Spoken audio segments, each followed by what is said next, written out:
Hello again, everybody. This is Mr. Everything. I'm coming at you with another Wargaming and Miniature video. In today's video, we're going to go ahead and continue on with our Princeton project update. And I also want to say, Happy Easter, everybody. Okay, because it's Easter Sunday. All right, so just to keep you up to date, if you're following along with my Princeton project updates, you have come and seen me paint figures, you've seen me assemble armies for a specific battle, a battle of the American War of Independence, the Battle of Princeton.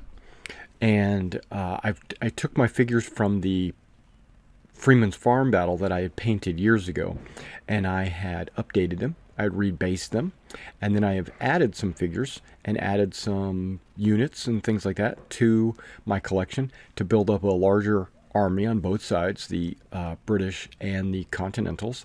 And we're not using any Hessians or Brunswickers, so those figures are still sitting over there based for British Grenadier. Okay, so on the screen here, without any commentary, just text and pictures and maybe a little music in the background, I'm going to show each unit, and I'm gonna put it on the screen. I got it on my table. I've already recorded it. I'm just gonna have to edit it in, and I want to say I've painted every figure. All the figures for the Princeton project are complete.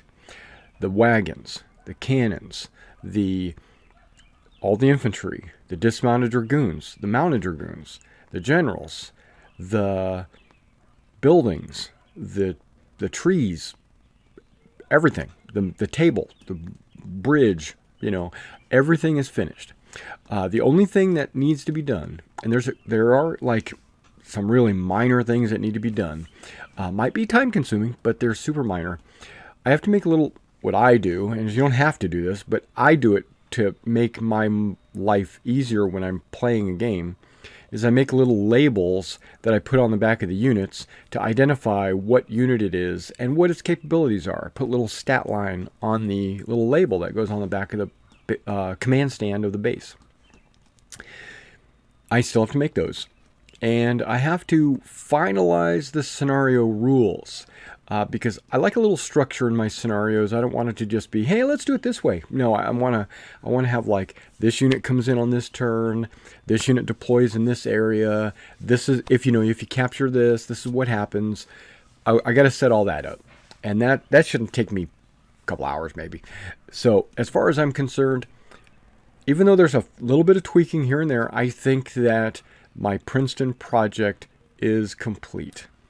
It is ready to go. If somebody wanted to play the Princeton project, or if I decide to go to NashCon in August, which I think I am going to go, if I go to NashCon, we'll be running the Princeton project as one of my games. We might play a different game, maybe Freeman's Farm. I don't know. That's something I need to do on my own, is to go through Freeman's Farm and make sure that I have the proper number of figures for that scenario. Because when I converted, some of the figure basing scales of quantities changed. Also, I might or might not have all the proper units or type or sizes of units or whatever, your number of figures. And because I don't mind using like the 3rd New York as a Virginia unit. I don't mind doing that. I'll proxy stuff all day long. But I just got to make sure I've got enough to do it. Okay, so what I'm going to do is go through my Freeman's Farm as well and I'll probably do like an update, a Freeman's Farm update, just to let you know that I do or do not have the right figures for that. But Freeman's Farm's kind of fun. It's, both of these battles that I'm talking about are both continental attacks. So maybe I need to find a battle where the British are attacking. I don't know.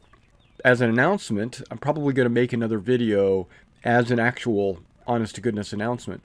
But I am going to start my Agincourt project coming up soon. And I don't think it's specifically going to be Agincourt. I think it's just going to be the 100 Years battles. I'm going to get knights and foot knights, and I'm just going to build up a bunch of troops. And I'm going to have to do some research on some of the other battles than Agincourt. just to see. I might do just Agincourt, because if you do Agincourt, you've got enough figures to do pretty much anything else. But I'm just going to build up some English and French medievals, and we can just do medieval battles. It doesn't have to be the 100 Years' War, right? It could just be made up, make believe medieval battles. Plus, I could probably use them for other systems. Problem that I have with Agincourt, or the 100 Years' War, with Hail Caesar, is it's right at the end of Hail Caesar, but it's also right at the beginning of Pike and Shot. And I'm not sure. It seems like you would think it's not, because there's no. I mean, I think the Burgundians had handguns, so it might be Pike and Shot.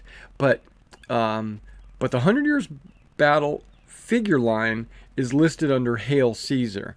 Unfortunately, I have no army lists for anything like. There's no army list book out there. I've done some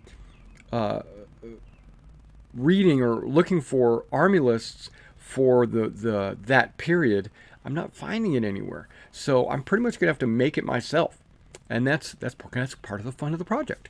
So come back and check out the Agincourt project, or I'm going to say 100 Years project. Hopefully, it doesn't take 100 years. And that'll be my next project. But I'm gonna make an official announcement of that too, probably in the coming week or so. The Princeton project figure line, fully painted, and here they are.